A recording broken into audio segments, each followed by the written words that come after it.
आवाज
नमस्कार, मैं हूं केशव पंडित और आप देख रहे हैं देश का तेजी से बढ़ता एटीवी न्यूज चैनल।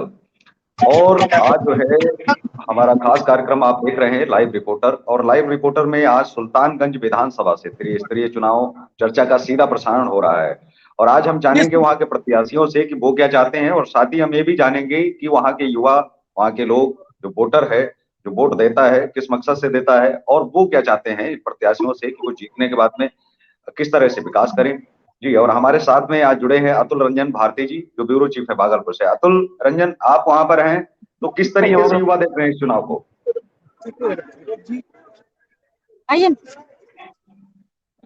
जी अतुल जी, आवाज आ रही मेरी आपको?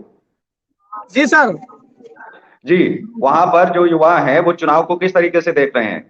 जी जी सर। जी, इस समय हम मौजूद हैं भागलपुर जिला अंतर्गत सुल्तानगंज विधानसभा क्षेत्र के प्रखंड त्रिस्तरीय पंचायत चुनाव हो रही है। और यहाँ पर जो है हमारे साथ मौजूद है ये यहाँ के जिला परिषद कैंडिडेट शोभा कुमारी, और यहाँ पर तमाम ग्रामीण भी मौजूद हैं।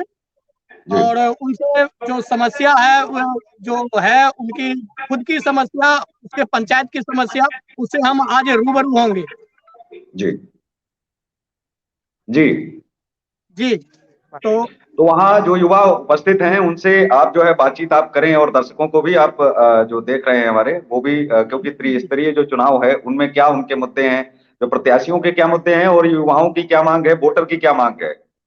जी, हमारे साथ यहाँ मौजूद हैं शोभा कुमारी जी, जो कि त्रिस्तरीय पंचायत में 11 दक्षिणी क्षेत्र के 11 भाग संख्या से जिला परिषद कैंडिडेट हैं। और मैं उनसे जानता हूं कि उनकी क्या चुनावी मुद्दा है, और खासकर सर्वप्रथम क्या मुद्दा है सर, वो इसके विषय में मैं उनसे जानकारी लेता हूं। आप बताइए, आपका सर्वप्रथम चुनावी मुद्दा क्या है? और पीछे सर्वप्रथम मेरा ये है कि बच्चों की स्कूल में पढ़ाई होती है, बच्चों की पढ़ाई स्कूल में नहीं होती है। जी जी, उसके मुद्दा हमको उसका उठाना होगा सबको। और दूसरा है हर पंचायत में एक हॉस्पिटल है जो कि नहीं चलता, नहीं किसी को एक दवाई तक नहीं मिलती, कुछ नहीं मिलता, कुछ नहीं, उस पर भी हमको उठाना है।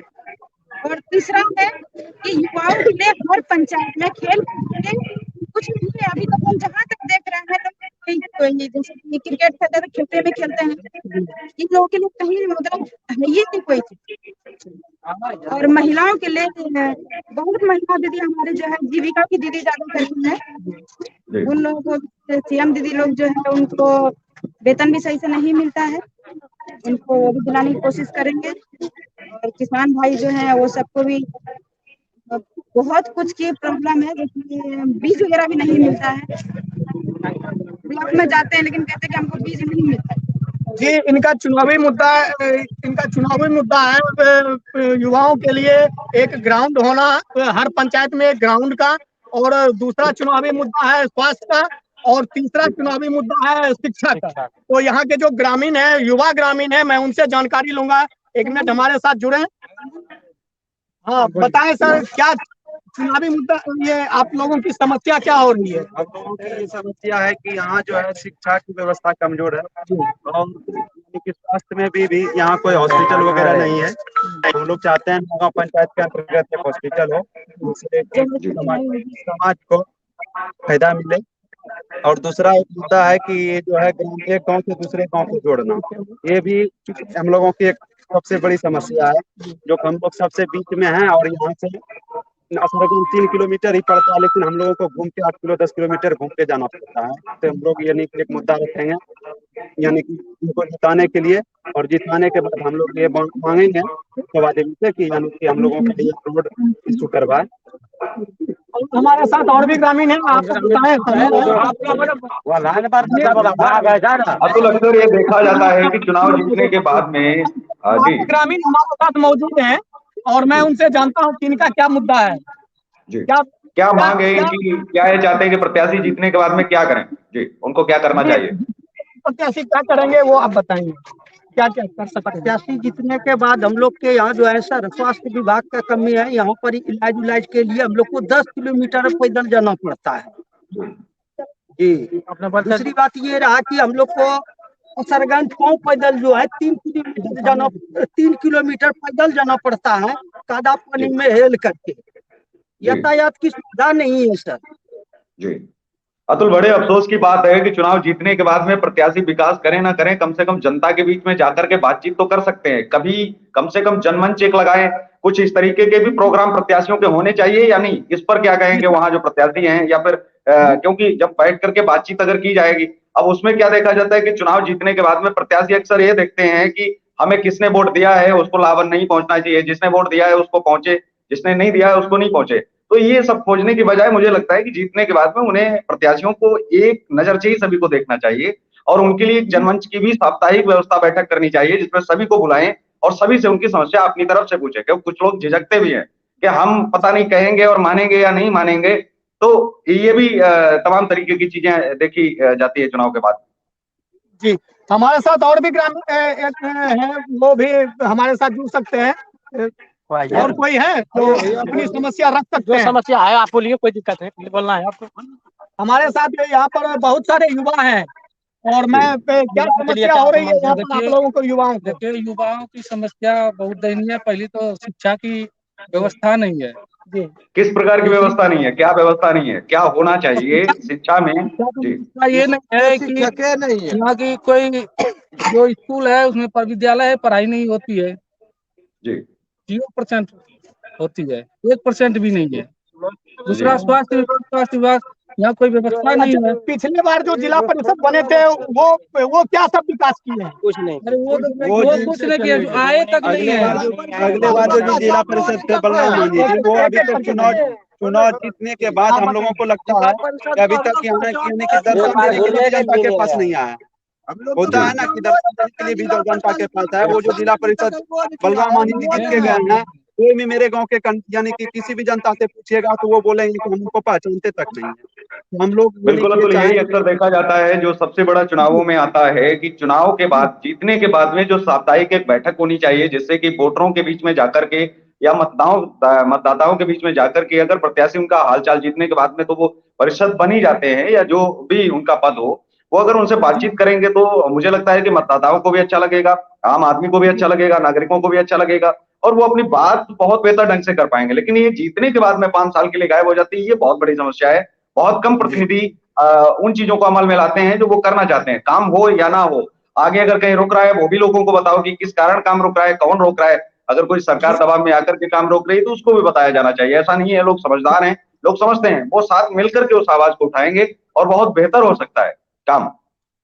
उसी सब समस्या को लेकर के ग्रामीणों ने शोभा देवी को कैंडिडेट घोषित किया है सर, और उनका सहयोग मिल रहा है। और यहाँ पर आप सर सभी लोग देख सकते हैं कि तमाम ग्रामीण मौजूद हैं और इनको समर्थन मिल रही है सर। शोभा देवी जी जो हैं उनसे आप बात कर पाएंगे। जी बताइए। कैंडिडेट साहब यानी कि जो मैडम हैं, ये 2 साल से लगभग यहाँ नेतृत्व कर रहे हैं और इसी का ये परिणाम है कि आज हम लोग समाज के सभी युवा वर्ग और सभी वर्ग के लोग इनके साथ खड़े हैं। जो कि हम लोग इनसे ये नियुक्ति रखेंगे कि ये भी जीतने के बाद कभी वैसा नहीं सुनने के लिए मिले कि जो बलराम मांझी जी के द्वारा हुआ, जो कि जीतने के बाद आज तक यहाँ हलकराचक या कोई भी पंचायत में हमको लगता है कि वो बहुत कम कहीं गए होंगे घूमने के लिए या किसी से मिलने के लिए। जो वैसा नहीं करे, हम लोग यही उनसे उम्मीद रखते हैं। जी नहीं, बिल्कुल ये उम्मीद होनी भी चाहिए, क्योंकि राजनीति बहुत बड़ी बेशर्म जो है होती है और राजनेता भी बहुत बेशर्म होता है। 5 साल आएगा नहीं, लेकिन 5 साल के बाद में पता नहीं कैसे लोग चले आते हैं वोट मांगने के लिए, डर भी नहीं लगता है कि हमसे कोई आम आदमी पूछेगा सवाल कि भाई 5 साल आप कहाँ गायब रहे, उस सवाल से भी उनको कोई फर्क नहीं पड़ता, कोई डर नहीं लगता है, लेकिन उनको काम है वोट मांगना। लेकिन ये हर एक नए प्रत्याशी से आम आदमी को एक उम्मीद होती है, एक ललक होती है कि वो ऐसा ना करे जो पिछले वो जीतने वाले या वोट लेने वाले लोग उनके साथ में ऐसा किया है। जी, तो हमारे साथ सर यहाँ पर महिला भी मौजूद हैं और हम जी, उनसे भी रूबरू होंगे। आइए हमारे जी। साथ जुड़ सकते हैं। आइए बताइए क्या सब पंचायत में क्या सब समस्या हो रही है, थोड़ा रूबरू होइए समस्या के विषय में बताइए। मेरा पंचायत में यही समस्या हो रहा है कि सर कि विकास के माध्यम में होना चाहिए, और जी। स्कूल में जो है विद्यार्थी का मास्टर भी गलत करता है कि उसको पढ़ाने के लिए भी नहीं चाहता है और कुछ भी सिर्फ नहीं, आकर के खाना पूर्ति करता है। सिर्फ खाली खानों का पूर्ति करता है। बस काम उसका अटेंडेंस लगा। और खाने की व्यवस्था बंद करवा दी जाए क्या? जी जी जी सर। शोभा जी, आप हमारी आवाज सुन रही हैं? स्टूडियो से आपको आवाज पहुंच रही होगी। जी जी जो मैंने पहले भी आपसे कहा है कि जो जनमंच है साप्ताहिक, क्या ये आपके जीतने के बाद में ये लोग क्या उम्मीद करें कि आप साप्ताहिक बैठक में लोगों को आमंत्रित करेंगे? जी जी हम तो देखिए 2 साल से ये सबसे जुड़े हुए हैं और जी। सब जगह 9 पंचायत में 54 गांव है, 54 गांव में हम जाके हर घर हर गली गली हम देखे हैं कि किसको जी। क्या दिक्कत है। जी, और दूसरी बात देखिए हम महिला भी हैं और महिला होने के कारण हम चाहेंगे कि जो भी मेरा क्षेत्र का बच्चा है वो सब मेरा बच्चा है। नहीं, महिलाएं कमजोर कहाँ है? महिला शक्ति तो बहुत मजबूत है, क्योंकि पुरुष का कहते हैं कि वो तो जी, मजबूत तो क्योंकि महिला है। शक्ति के आगे सभी नतमस्तक है। दुर्गा से लेकर के सभी जो है बन जाती हैं। जब महिलाएं खड़ी होती हैं तो लोग पीछे हो जाते हैं। और ये अक्सर देखते हैं कि वो जिन मुद्दों और जिन चर्चाओं पर जो है बातचीत करती हैं वो बहुत ही बेहतर और उम्दा होता है। हर बार जो है ये देखने को भी मिला, चाहे वो राजनीतिक क्षेत्र हो या फिर वो कोई भी क्षेत्र हो, आर्मी का क्षेत्र हो या पुलिस का क्षेत्र हो, जहां भी महिलाओं ने बढ़ चढ़कर भाग लिया है वहां की व्यवस्थाएं सुधरी हैं, उनमें उन हालातों में सुधार आया जो बिगड़े हुए हालात थे। जी तो देखिए 4 बार जिला परिषद जो बना है ये 5वीं बार है। जी, तो 5वीं बार जो बना हुआ है इससे पहले मौजूद थे यहाँ पर ये कौन से थे पहले यहाँ पर? बलराम मांझी बलराम मांझी यहाँ पर रह चुके हैं जिला एक परिषद में। दिन बार नहीं घूमने के लिए आए हैं सर, किसी से नहीं मिलने के लिए। तो उससे आप क्या अपेक्षा रखते हैं? इस बार भी वो चुनावी मुद्दा में आए हैं तो क्या अपेक्षा रखते हैं? उसको नहीं हमको चाहिए। जनता आप बताइए। बिल्कुल माकूल जवाब देना जानती है समय आने पर, क्योंकि वो 5 साल अगर इंतजार करना जानती है तो 5 साल के बाद में सबक भी सिखाना जानती है। क्योंकि वोट देना उसका अधिकार है, लेकिन उस अधिकार का अगर फायदा अगर उठाता है कोई व्यक्ति तो उसे पता है कि उसका जवाब क्या है, और बदले में बिल्कुल जवाब देती भी है जनता। ये हर बार हमने देखा है। सर मेरे में 9 जी। पंचायत है। हमारे साथ एक और जनता जुड़ना चाह रहे हैं सर, हम उनसे जी भी जी, बात नहीं, आप करते हैं। शोभा जी कुछ बात रख रही हैं, उनसे आप बात करें। जी बताएं बताएं बताएं। देखिए सर जी। मेरे में 9 पंचायत है और हम चाहते हैं कि हर पंचायत में अगर हम सप्ताह में टाइम नहीं भी दे पाए तो 15 दिन में जरूर देना चाहिए। बिल्कुल। इन लोगों की समस्या को सुनना चाहिए। जी बिल्कुल। 60 माह होते हैं 5 सालों में, तो 60 माह में कम से कम 1 महीना तो कम से कम दो, उनको 2 महीने दो, कम से कम कुछ ना कुछ साप्ताहिक बैठक नहीं, बात बिल्कुल आपकी सही है कि साप्ताहिक बैठक नहीं, 15 दिन में पाक्षिक बैठक या फिर मासिक बैठक होनी चाहिए, जिससे कि जनता का भी लगाव रहता है। साल में आप 2 बार भी मिलेंगे तो कम से कम मिलना तो चाहिए ना आपको। अब ये है कि लोग अगर 5 साल के लिए गायब हो जाएंगे, वोट लिया उसके बाद में दिखाई नहीं देना, गायब हो जाना, ये बड़ी नेताओं के अंदर पता नहीं कौन सी शक्ति आ जाती है कि वो गायब होने वाली जो परंपरा है उसको जो है वो अगर आप खत्म करने का प्रयास करेंगे तो बिल्कुल जनता आपको हर बार चुनेगी। चुप रहो ना। हाँ हाँ जी लाइव से जो बाकी चुप कीजिए ना सब। जी, हमारे साथ ग्रामीण है सर, मैं उनसे भी बात कर लूं। जी बिल्कुल। आइए जी, क्या समस्या है? देखिए, हम लोग जो अभी तक अनुभव लिए हैं, इतना दिन जो चुनाव हुआ है, हर चुनाव में हम लोगों की भागीदारी रही है। जी खास करके जिला परिषद के मेंबर के साथ क्या हो रहा है, कहीं न कहीं उसके अधिकार क्षेत्र को कमजोर किया। जी उस कमजोरी के कारण जितना भी जिला परिषद मेंबर जितना भी पार्लियामेंट जाते हैं, अपने जिला तक जाते हैं, वो अपने अधिकार से लगता है कि कहीं न कहीं वंचित हो रहा है, जिसके कारण पब्लिक के बीच में उसको फेस करने में मदद नहीं पहुंचता। और यह भी एक कारण रहा होगा, जो कि हर मतलब ऐसा नहीं कि कोई भी जिला परिषद का मेंबर जब जीत के जाता है तो आम पब्लिक के बीच में आना कम पसंद करता है। इसका एक खास कारण हम लोगों को लगता है कि इनके अधिकार से, इनके कार्य से निश्चित रूप से बेईमानी हुआ है, उतना कार्य नहीं दिया गया है या उतना अधिकार क्षेत्र नहीं दिया गया है जो कि पब्लिक की क्षमता को पूरा कर सके। आपको नए प्रत्याशियों से क्या उम्मीदें हैं वो आप बताएं जी। एक काम आप रैली में भी जाकर के बेहतर आप कर सकते हैं। मुझे लगता है कि आपको नए प्रत्याशी से क्या उम्मीदें हैं। त्रिस्तरीय चुनावी चर्चा पर बातचीत हो रही है, तो आपको क्या नए प्रत्याशियों से उम्मीदें हैं, वो क्या उन्हें करना चाहिए जी। सबसे पहले तो नया प्रत्याशी को यह उम्मीद भरना चाहिए लोगों के बीच में कि जो हमारे अधिकार क्षेत्र में कार्य नहीं भी है, उसके लिए पहले हम अपने अधिकार की लड़ाई लड़ते हुए हम पब्लिक के बीच में जाएं और आम पब्लिक के बीच में जो समस्या है उस समस्या को जोड़ते हुए अपने कार्य क्षेत्र में जो है वह पहल करें, ताकि फिर वो जो है वापस आम जनता के बीच में आ सके। ऐसा हम पहला कार्य है तो जिला परिषद के खास करके मेंबर को कहना चाहेंगे। उसके बाद रूबरू हर लोगों से होते रहे, जो बड़ी बड़ी समस्या है, मान लेते हैं कोई बड़ी समस्या ही है, एक प्रखंड को दूसरे प्रखंड से जोड़ना है या एक पंचायत को दूसरे पंचायत से जोड़ना है, तो वहाँ पर कई समस्याएं आती है।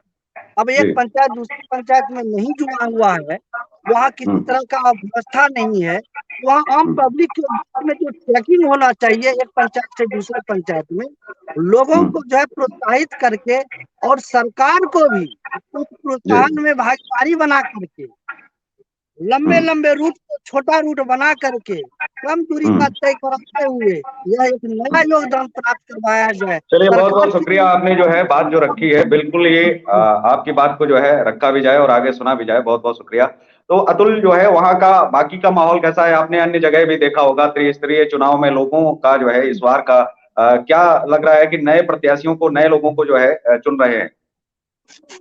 जी, बहुत सारे नए प्रत्याशी चुनाव मैदान में आ चुके हैं, लेकिन ये सिर्फ बरसाती मेढक की तरह नजर आ रहे हैं कि सिर्फ बरसात के मौसम में जो नजर आ रहे हैं, लेकिन यहाँ पर जो जनता का फुल सपोर्ट के बदौलत ही ये जो शोभा कुमारी जो कैंडिडेट खड़ी हुई है, ये सिर्फ जनता के मांग के कारण ये खड़ा हुई है और ये सिर्फ अपने लिए नहीं, सिर्फ जनता के विकास के लिए और जनता की समस्या से रूबरू होने के लिए ये चुनावी मैदान में उतरी है। जी बिल्कुल, ये पहला डिबेट शो नहीं है जहां पर ये बातचीत रखी जा रही है। आज भी जुड़ी हैं और जीत के आएंगी, उस पर भी जो है चैनल की तरफ से बहुत बहुत बधाई कि अगर जिस तरीके से समर्थन मिल रहा है, जिस तरीके से जनता का प्यार मिल रहा है, बहुत बहुत जो है बधाई। ये मेरी तरफ से अग्रिम शुभकामनाएं हैं इनको कि ये अगर काम करना चाहती है तो ऐसे प्रत्याशियों की बहुत जरूरत है, बहुत आवश्यकता है। लेकिन दूसरा सबसे बड़ा विषय ये भी है कि हम लोग तो, हमारा काम तो चलाना है, क्योंकि आगे ये काम नहीं करेंगे तो उस चीज को, इनकी कमियों को भी हम दिखाएंगे। लेकिन आज के दौर में ये देखा जाए कि जो राजनीति है उसके बीच में आजकल बच्चों को लोग भेज नहीं रहे हैं, ये सबसे बड़ी वजह है। हम जो गंदे लोग पहले से भरे हुए हैं और जो भ्रष्ट लोग हैं, करप्ट लोग हैं, उन लोगों को जगह देते हैं। हम आजकल युवाओं के अंदर जो कमी जो आ रही है वो ये है कि राजनीति के क्षेत्र में जाना नहीं चाहते, जबकि आप इस चीज को अच्छी तरीके से समझते हैं और हम भी समझते हैं, हम सब इस चीज को जानते हैं कि जब किसी गंदगी को साफ करना होता है तो हमें उस नाले के अंदर घुसना पड़ता है। तो राजनीति को अगर सुधारना है और बेहतर करना है, काम कैसे चले, ये नेताओं के ऊपर इल्जाम लगाने की बजाय हमें राजनीति के क्षेत्र में भागीदारी निभानी चाहिए, हमें उसके अंदर घुसना चाहिए। वो गलत क्षेत्र नहीं है, बहुत अच्छा क्षेत्र है, उसके लिए हमें ही प्रयासरत करना चाहिए। और ये नए प्रत्याशी जो नए लोग आ रहे हैं, ये चीज साबित कर रहे हैं कि हम राजनीति के क्षेत्र को भी साफ रख सकते हैं, भले कितनी गंदगी ज्यादा अगर हो भी गई है तो भी। जी, आज के इस कार्यक्रम में बस इतना ही। आप देखते रहिए देश का तेजी से बढ़ता ATV न्यूज चैनल। जी, धन्यवाद।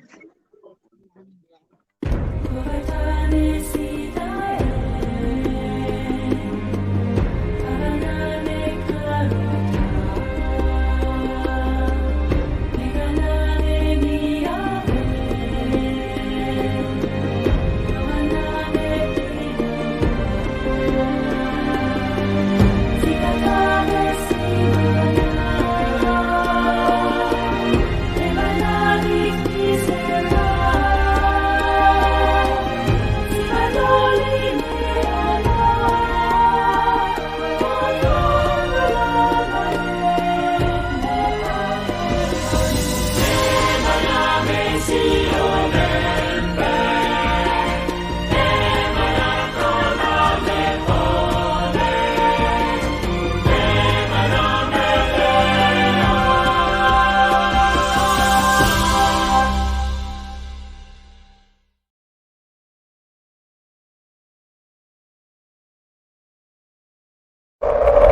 जो किसी से डरता नहीं, खबर से समझौता करता नहीं,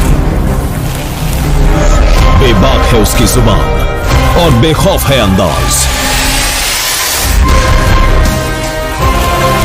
खबरों की दुनिया का नया बाजीगर केशव पंडित।